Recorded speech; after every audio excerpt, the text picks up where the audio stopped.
دوستو بنی اسرائیل کا ایک بہت بڑا عابد تھا جس نے اللہ تعالیٰ کی 500 برس تک عبادت کی تھی، اور 500 برس تک ایک غار میں رہ کر اللہ کی پلک جھپکنے کے برابر بھی کوئی نافرمانی نہیں کی تھی۔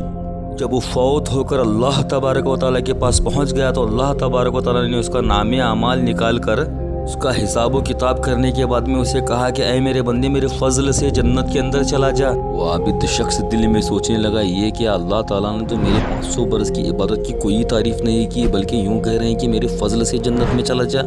میں نے تو اللہ تعالیٰ کی 500 برس تک کوئی نافرمانی نہیں کی، اور اس کی 500 برس تک عبادت کی ہے، میں اس کے بلبوتے پر جنت کے اندر جاؤں گا۔ اللہ تبارک و تعالیٰ تو عالم الغیب ہے، انہوں نے اس کی دل کی بات کو سن لیا اور اسے سبق سکھانے کے لیے فرشتوں سے کہا، اے میرے فرشتوں، اسے جہنم کی طرف لے جاؤ۔ جب اسے فرشتے پکڑ کر جہنم کی طرف لے جانے لگے تو جہنم ابھی 500 سال کی مسافت کی دوری پر تھی۔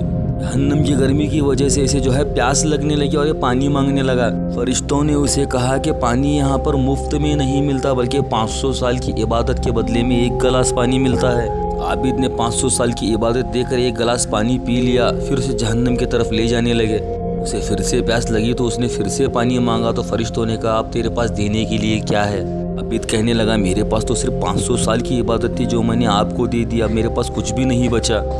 فرشتے اسے جہنم کی طرف لے جانے لگے۔ جیسے جیسے جہنم قریب آنے لگی، جہنم کے خوف سے وہ سجدے میں گر کر اللہ تبارک و تعالیٰ سے کہنے لگا، اے میرے مالک، بے شک میں اپنی عبادت سے نہیں بلکہ تیری فضل سے جنت کے اندر جاؤں گا۔ دوستو، اللہ کا فضل بہت بڑی چیز ہے، ہمیشہ اللہ کا فضل دعاؤں کے اندر مانگا کریں۔